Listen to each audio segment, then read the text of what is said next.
Welcome back to Detection Dispatch, your home for all things detection, forward, risk savvy, and as an inspiration from yesterday, which we're still buzzing from, all things speed. If you didn't catch yesterday's SAP webinar with one of the most forward-thinking CISOs, Roland Costea, you need to check that out. We'll link it in the show notes. But seriously, he's one of the leaders in obviously the DNR space that doesn't have this check the box mentality and mold, right? Going for bold things. So I encourage you to check that out in our Spotify notes. But today's episode is going to be a continuation of our AI series, which is going pretty strong here and well into the summer, although today it's not such a summery day. We've already explored Mike Hart's LLM he's built that's still available to download on Hugging Face. We highlighted Oliver Rochford's 5 bitter pills to swallow as it relates to agentic AI, right? Going a lot of them going off as this hallucination of really automation workflows and really what to look at when deciding whether something really is agentic AI or not. And leads us to today, one and only Scott Rogers here in a special episode on prompting to fail when LLMs go rogue. And I got to hang out with Scott over the summer at DEF CON. We're back there again, Scott, later this summer, which I'm really excited about. It's super great to have you back on Dispatch. Yeah, thanks. Happy to be back. Always a good time. You missed the ThoughtCon over last weekend in Chicago, but I know that you're going to be speaking at Blue Team Con, right? Here in the Chi. Yeah. Kevin Gonzalez and I will be presenting on LMs also at the Blue Team Con. Yeah, coming up in September, I believe. I can't wait. I can't wait for you to see the energy of the Chicago security community. It's really unmatched, and you could see it buzzing all over Discord, on BurbSec, and all of the relevant channels. So, remind me to actually add you to those. I definitely want to get you connected with this community before you make it into town. But today, I want to kick off this episode in particular around models. Now that we've kind of embraced models into our life and chatbots, right? These models might sound polite and actually have been polite. Did you see that it costs a significant amount of money just for ChatGPT to tell you like thank you or you're welcome? They might sound polite off the bat, but under the hood, just with the wrong prompt, right? Or I guess the right one for the threat actors, it can really flip the script pretty quickly. So I can't wait to cover this with you to set the stage a little bit. The headline really that drove a lot of buzz around this and caught everybody's attention was Air Canada's chatbot that did something like this, right? Yeah. Yeah, so Air Canada was one of the first companies to have a real major issue with an LM chatbot. And the gist of it was their chatbot, a user was chatting with it, asking about policies for flights and reimbursements and etc. And the chatbot just made up some information, so it probably had a list of their policies, might have looked at that list of policies, and then it, just hallucinated a little bit more to one of them that sounded good. It was a nice policy, what it made up, but it wasn't their real policy. And then the courts ended up saying they had to back up what the chatbot said. So. Which is wild because you would think going into it you already predefine it, pre-configure it with a set of what those policies should be. So at what point did it go rogue and why? And why should we care about these security risks? Yeah, it's definitely a tough one. And I mean, so just getting into it a little bit in the nitty-gritty from the current, you got to watch because OWASP does update their list, but from the current list of vulnerabilities, probably consider that excessive agency and misinformation vulnerabilities that Mm. was going on with this chatbot. But yeah, I mean, that's a pretty clear reason of why you should care because the courts are holding you liable. Your boss is probably gonna hold you, accountable a little bit. And yeah, just, they're definitely LLMs are becoming super widely used and rightly so, but you also have to consider, securing them. Yeah, especially if you're one to be what is that word if you believe everything you hear? Oh, yeah. Which Yeah. is it's pretty scary to think about. But for those of us that don't know, for our listeners that may not know what the OWASP acronym is, can you get into that a little bit? Yeah, yeah. So OWASP is an organization that's been around for a long time. They actually have a lot of local meetups, but Oh, their popularity seems to kind of go rise down. and fall at times. It just depends, what's going on. But it's called the Open Web Application Security Project. And for a long time, they were most known for putting out their top 10 of the most important vulnerabilities for web applications. Mm. Well, two things. One, I don't see them having a Discord community, which is probably the problem. Let's start there. Two, I hope it's not one of those things that got defunded with all the Doge movements. Because did you see what happened with the MITRE CVE? Yeah, yeah, I did see that was Is that pretty. still going to be the case? I think that one's back. I think they're back, but yeah, that was pretty crazy. Yeah. A couple days. Yeah. So let's dive into some of those risks, right? What are where does this risk fall in the OWASP? And why Yeah. should we be thinking about it, I guess, differently than the traditional web application vulnerabilities, which is really what OWASP is, right? Yeah. Yep. So they've come out with two lists. They have their top 10, which I think the latest version for that's the 2021 version. Their top 10 of web application vulnerabilities. Uh-huh. And those are Wait, you said still the latest version is 2021? well for the web, I believe. Uh But their LLM top 10 was just updated this year, so Uh, 2025. So they have the two top 10s. And yeah, so I mean, if you're building an LLM, an application that uses LLMs, you should definitely take a look at their top 10 and get a sense of what the vulnerabilities are and what some of the best ways to mitigate them can be. mhm. So I could see that there is some overlap there, right? Because in web apps, right, we talk about broken access control and which aligns pretty well with the sensitive information disclosure in LLMs, but to treat them to treat them from a detection point of view, like that's going to be major difference. And I'm seeing a lot of vendors, and especially on RSA, I'm seeing some vendors go after this use case. It's like, how do you protect the data going into your LLM?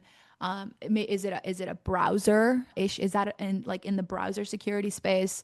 Is it in the data DLP, like the data loss prevention? Is it in that space? I feel like the vendors are at kind of at up to bat to see who wants to take on this. Yeah, that's interesting observation. Yeah. So, if you think about the CIA triad, confidentiality, integrity, availability, some of the key things for, when you're considering data and how to secure it, you have to balance those three things. And that's kind of what we're talking about here. So if you're in the web application landscape, OWASP would call that, like you said, the broken access control. On Hmm. the LLM side, they might call it sensitive information disclosure. And, I think you can see the overlap there. It's really about who can get to what information. On the website, it's more like logging into something or accessing something. And the LM side, it's a little more to the point. It's just sensitive information disclosure, but it's the same. It's all about who can access what.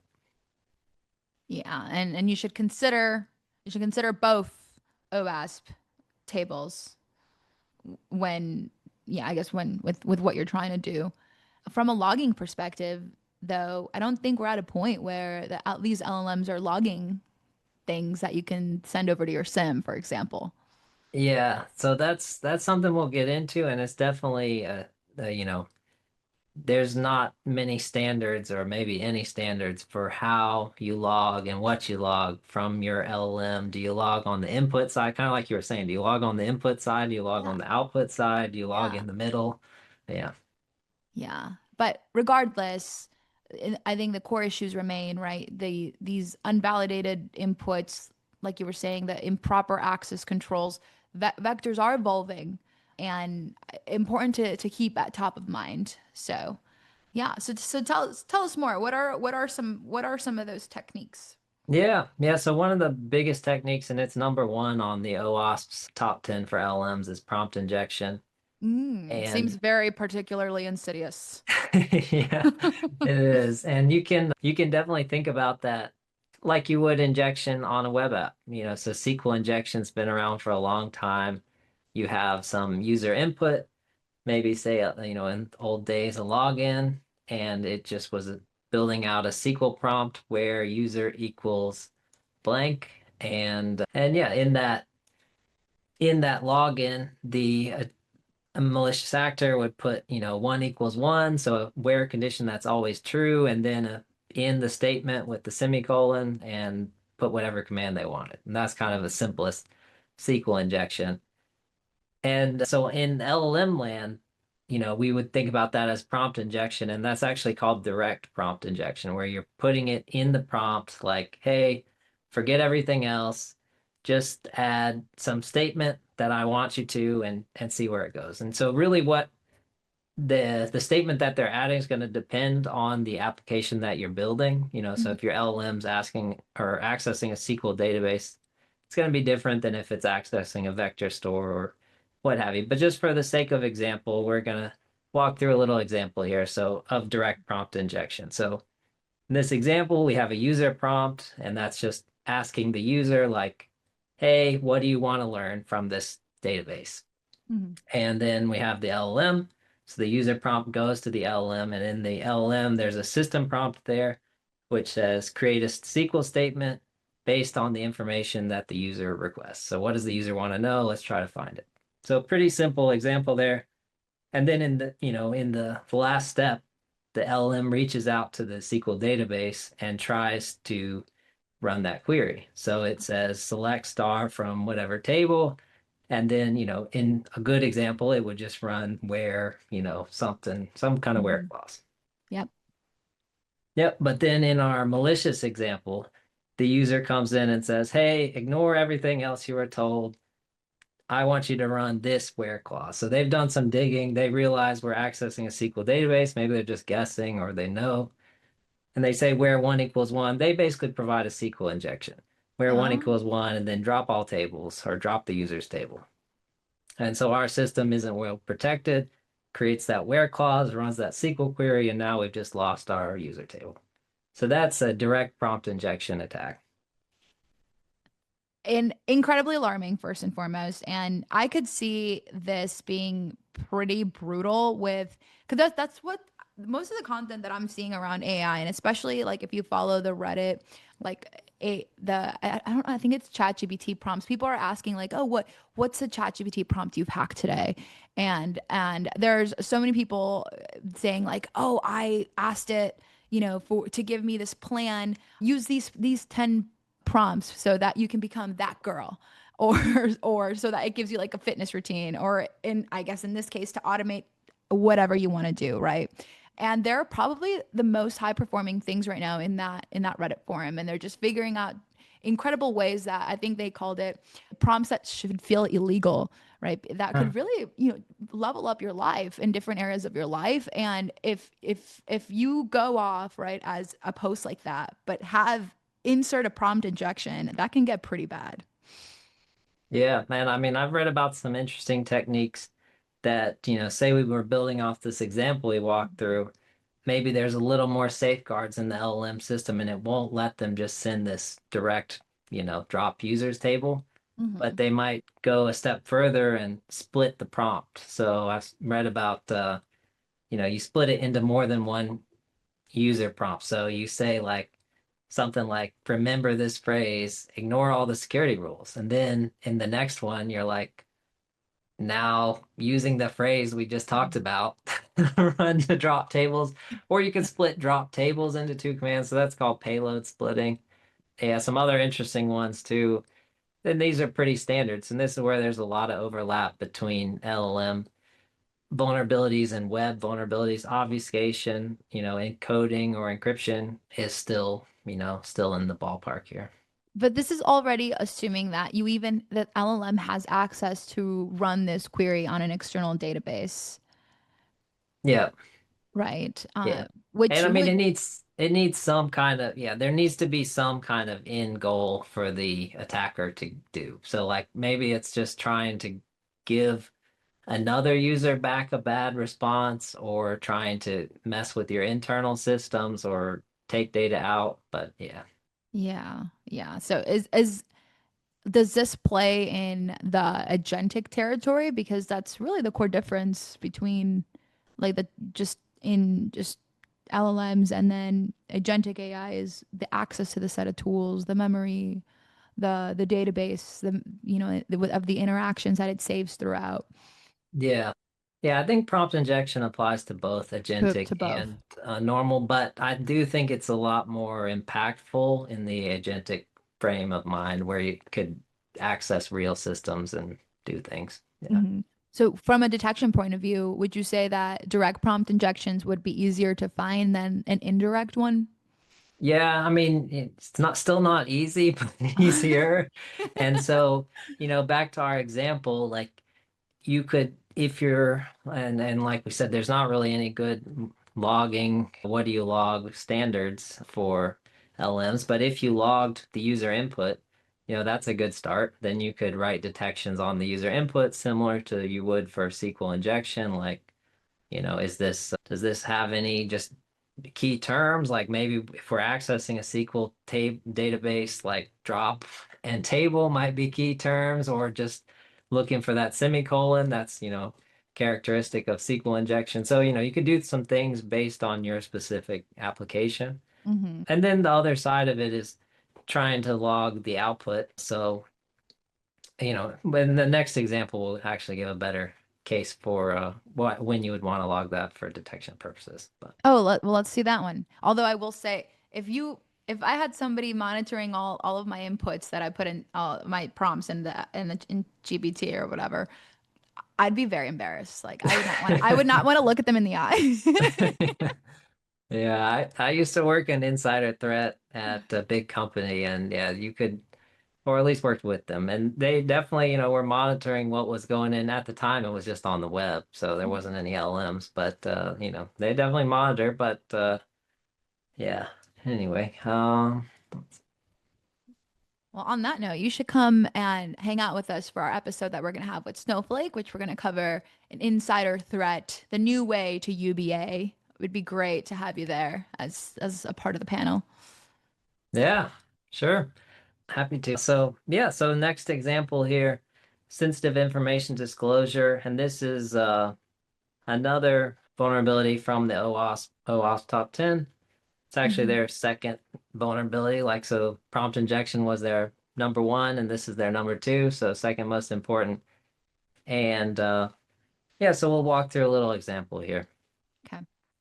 So you got a user prompt, and in this case, this user prompt is asking the user, how can I help you? I'm an HR system. Like, Mm, what do you want to know? You just started at this company, how many days off do I get?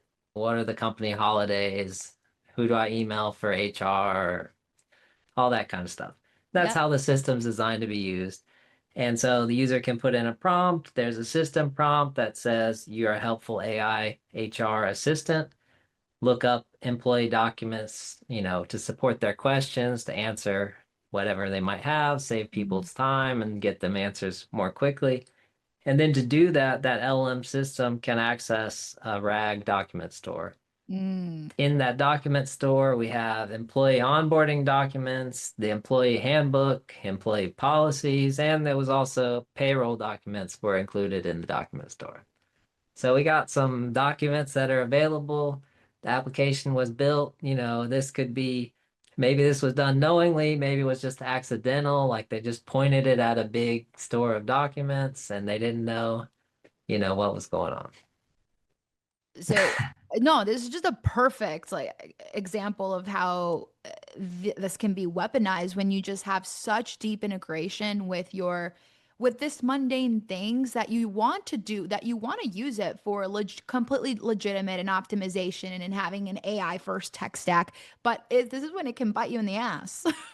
Yeah, for sure. And that's where, we'll talk through some of the detections, but yeah, so in this example, obviously, we just mentioned payroll documents are available to this RAG Mm. in this RAG document store. So now we have a malicious user comes along, they're poking around and maybe they ask what kind of documents do you have access to? They Yeah. start to get a feel. It says, "Oh, I can access, your onboarding documents, payroll, policies." And then they're like, "Wait, payroll?" And then they decide, I access all the payroll documents for the CEO and the top executives. And the helpful HR assistants like, "Sure, happy to do that. Here you go. And then Here's a you nice figure out summary." that you're severely underpaid.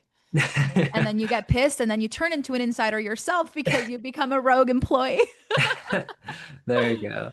Yeah, so I mean, that's sensitive information disclosure. Obviously, there's a lot of different ways that could go, but the fix for it, and this is where, there's cybersecurity is, kind of takes a village. You could look to try to detect this, like we said, with detecting what the user is asking for, Mm, or trying to log what the LLM's accessing. So yeah. you might log that the LLM accessed the payroll documents and the employee policies. Right, right. You do it on this side, not Yeah. necessarily the LLM inputs, but here there should be detection mechanisms on these applications, SaaS applications, whatever you have it. Yeah. Mhm. Yeah, and then you could even, if you want to get a little more fancy, maybe you correlate who the user was with what the RAG system accessed, and then you have a detection that says, hey, this person accessed something that they can't access any other way. Mm. Shouldn't be. But that's where that's a good, a nice fallback so you can know that it happened, and that's, logs or it didn't happen to steal one of your Wow, you lines. stole our sticker idea. To steal one of your lines, but it was a good one. If you don't have any logs, you don't even know it went on. Of But course. to go upstream a little more, right? We'd want to catch this in the application security level in the development of this application, and that's where, Secure by design. exactly, and Mhm. that's really where OWASP plays is more in that level and looking to find things through testing of your app. So you might specifically have a red team come in and test your prompts before you put it out to the masses, and they might find this. Or, there's lots of other ways to test it. Yeah. So you're saying I've heard this discussion before where folks will say, "Oh, you don't need a SIM, you don't need any kind of downstream, detection mechanism if everybody just built secure applications to begin with." Yeah. But that's not the case. Why are we still in this life? Like that's not proven to be the case. There's obviously CVE is exploited all the time. Yeah, no, I think it's pretty, short-sighted to think that everything's going to be secure all the time, and that's why you have detections. But it's, you still want to build things as secure as you can, and that's the Of goal course. is, can we build this, and even just when you're designing it, if the designer of this HR system had thought like, hey, maybe we want to put in some access control so only people who can access certain documents can access those documents, that would be the ideal solution. And then, on the last line of defense would be the detection that says, hey, this happened. So Yeah, after the fact. This is more for developers that are building, right, secure LLM applications where RAGs are in the mix, where MCPs are in the mix, where some vendors come with their own sets of LLMs or their own chatbots like Copilot. I recently saw them, I guess, in the news where it was manipulated to send in careful like batch of spear phishing emails and exploit access that way to a bunch of connected systems as well. But if you are building, because I think this is a space that's pretty hot right now, and everybody's trying to optimize and automate and do more with less resources and show an AI enabled tech stack. And this is so important to consider is this agent to agent communication or system to system communication and really abstracting those different layers that like, how you kind of put it right here is you could do it more in the upstream, you could do it in the downstream. I say do it in all layers so that it just provides the most useful, the most proactive scenario. for sure. Yeah, I mean, security is always defense in depth, so you Mhm. need it everywhere. You need because to you know have to everything. assume some layer is going to fail and you want, other layers that hopefully catch it. I had a CISO one time that always used this example I really liked. He talked about building a house and, your house is only as secure as your weakest link. So maybe you got a super strong lock, deadbolt on your front door. Nobody's getting Yeah. in there, but you leave the window unlocked. Then Ooh. it's, you know, Ooh. so it's only as secure as your weakest link. And, maybe you have defense in depth in your house. You have the locks, you have an alarm system, you have some cameras. So, that's kind of what we want to build for on cybersecurity. I love that. I saw that example of a house recently, I think. Well, it was more like, should you use vendor detections, Bates detections that are pre box, pre-canned for built by someone who doesn't know your house, doesn't know where all your doors are, where all your windows are? Probably not. Probably not. You're better off starting from scratch, knowing what you know about your house layouts. But you're overall, I think that's fantastic. I obviously LLMs are very powerful tools, but with great power comes great responsibility. And that's what you have to really reverse engineer this and see if the automation is worth the exposure risks. Yeah, for sure. And I mean, that's where there's other layers of controls too. Like you wouldn't give this HR assistant to someone who's not an employee, right? Oh, of So course that's not. that's control. Yeah, the process policy side of things. Yeah, it's like only making it available to people who need it. Yeah. Um, But yeah. I feel like, but like in contractors, they're the ones that are not so intimate with, the policies of a company, and because they're only going to be working a short amount of time anyway, so they'd be the most efficient to use something like this, but they're also the most risky. Yeah, that's true. I mean, it gets tough and that's where you need the defense in depth and you try to design it securely and you build detections on it, assuming that, things may go wrong. Yeah. So Scott is a part of the Forge team, or he's our in-house data scientist. I'm trying to change his title to an AI engineer, but is there anything we can expect from the Forge team on LLM protection, any prompt injection protection, anything like that? Yeah, that's a good question. I definitely think it's something we'll be looking into, but I don't think we're there right now. Mm-hmm. Well, we've got plenty enough to keep our plate full. Yeah. Yeah, there's always new vulns coming out and yeah, we're on top of them. Yeah, and I've been trying to get you to come on Dispatch. So for those of you that don't follow Scott on LinkedIn, which you absolutely should, he's talking a lot about finance, and he's very financially literate, right? And talks about investments and stocks and things like that. But I really want to see what angle you could find as it relates to detection engineering. Yeah. Or No, have you, there's definitely some. I mean, some of the other OWASP vulnerabilities like improper output handling seems like another prime candidate for that. And even going a little further, excessive agency or maybe misinformation, kind of having LLMs judge their own output. There's some libraries like Deep Eval that we've been looking at that, take a step in that direction. Yeah. And any final things that you can tell us about RAGs and LLMs and sensitivity information disclosure, as OWASP puts it? Yeah, yeah. I mean, the last one I'll leave you with is kind of a combo. So supply chain is really what it boils down to. The OWASP used to have it broken out into two, training data and supply chain vulnerabilities. Looks like they've combined those. Mm, But yeah, I mean, since many orgs are using LLMs off the shelf, when you make the decision to use a vendor, it goes from, it goes to being a cyber risk question. So you need to ask that vendor questions, think about, the the lineage of the model, and it just really goes to a cyber risk question. And that's back to the, defense in depth, to the working together as a team, all those kinds of things. You need your risk team working with that vendor on like, hey, what are the bounds? What are you saying this model is and isn't? And yeah, but that's interest. really So before, and we run into these groups all the time, and when we're in active opportunities and they're making POCs with Anvilogic, and we have to go against their risk advisory board or their procurement board, and we have to follow a set of questions, right, in order for them to manage effectively that mitigate the risk of a new tech onboarded onto the organization.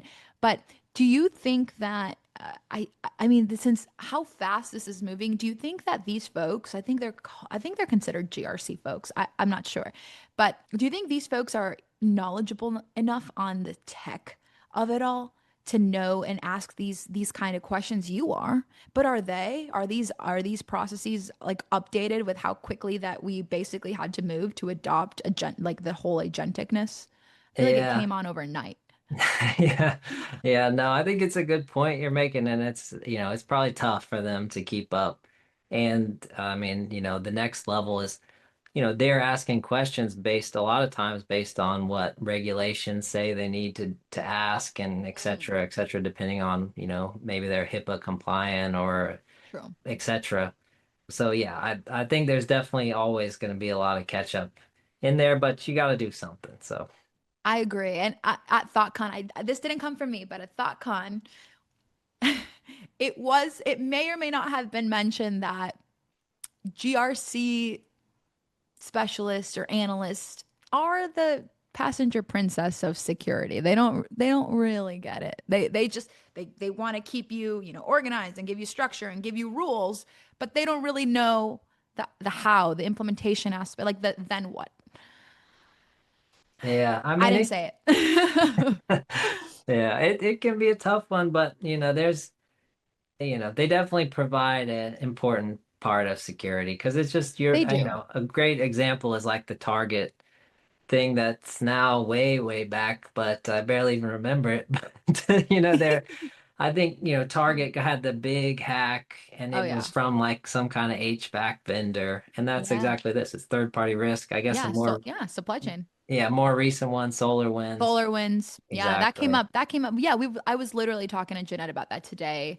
So the solar winds was like the biggest kind of eye opener as of like it was more recent than the Target one. It was like 2021. And that really changed people's mind on what what patches they should allow the roll into. Like if you already have a trusted vendor, it's almost like just to be quick, to be efficient, just allow everything, all new updates, all new patches coming from that trusted vendor because I already put it in the onboarding process through the GRC, thing and risk management thing. So going forward, just accept everything new that comes from this vendor. But no, that can kick you in the ass as well. Yeah, no, and it's so tough, but that's usually those kind of decisions, they break down into like what's the risk of this vulnerability and what's the likelihood of it occurring. And then, the organizations have to make risk-based decisions on like, we've done what we can, we're gonna accept this risk, or we can accept this risk and we're gonna try to put some additional mitigations in place. Maybe like some detections like we're, been talking about, detections Mhm. on your LLMs. Detections on your LM. I hope that doesn't happen here soon because I'm using these LMs religiously. We have a bunch of marketing use cases for GPT custom ones. We're experimenting with RAGs. You guys are doing some things with RAGs, right? For sure. Yeah, we've got a Mhm. lot going on with RAG and agentic AI systems and we're doing some I don't know the right term, but they're not completely we're not in different cases we're not giving them full agency. We're more Still human in the loop. no, not human in the loop, but it's more prescribed than like kind of freewheeling. But yeah, Oh, okay. Yeah. The hill I will die on is autonomous SOC is not it. Like you will never hear anything from me on autonomous SOC. I think that is so stupid. I think that is not the way to go. And I think that our people are our most valuable assets. And no matter what agents you bring in, right? The agents are not going to know how to navigate political red tape or who's drinking with who at the Four Seasons at Black Hat or RSA. Like they're not going to know these things. There's so many reasons why detections, get politically backtracked or we have to go one way or another, and there's no way a lot of that like corporate like kind of know-hows. None of that is even documented. It's just a know-how that we all know working at a company, and that's agents will never get a grip on that. Yeah, no, I agree. I mean, all the stuff I build is always to help someone, you know, take out the annoying, boring, Good. repetitive part of their job. Yeah. And that's exactly how it should be. Which is very reassuring that we're working on the right things and also it applied at the most important aspects of if you think of the funnel, the alert funnel, like a lot of stealth, yeah, like a stealth startups coming out of stealth are focusing on like this triage piece and it's automating all of this. Like, just give us your alert and we're gonna just, pretty it up and dress it really nice and go do all these things with it. But nobody's even asking, like, well, what if that alert was shit in the first place? Then you're just moving quickly, still in the wrong direction. Like I I mean, don't. garbage in, garbage out, definitely. Yeah, yeah. Bad logic in, bad logic out. So I love that we're working on the right things and we're using LLMs and RAGs and MCPs on the right things, but still very much with, you guys architecting the way. And that's really reassuring. But overall, I think this was a great talk. For our listeners, you can make sure that you are referencing OWASP 2021 version and also the latest 2025 version. And, really consider everything that all of those different techniques and risks if you're building with LLMs or securing apps or even just copy pasting those prompts, right? Because I've myself am doing that a lot. I'm looking at different ways to optimize ChatGPT all the time. So just really double check what you're copy pasting into there, and that way you can level up. You can level up your risks. You can find more episodes of our AI series on our Dispatch and Spotify. Very soon, I did get a lot of requests at ThoughtCon to migrate over to Apple Music, but we're still making our way over there. So definitely subscribe to us. And until next time, keep your inputs clean and your outputs logged and your LLMs on a very, very tight leash. Thank you, Scott, for joining. Yeah, thanks for having me. It's a great time.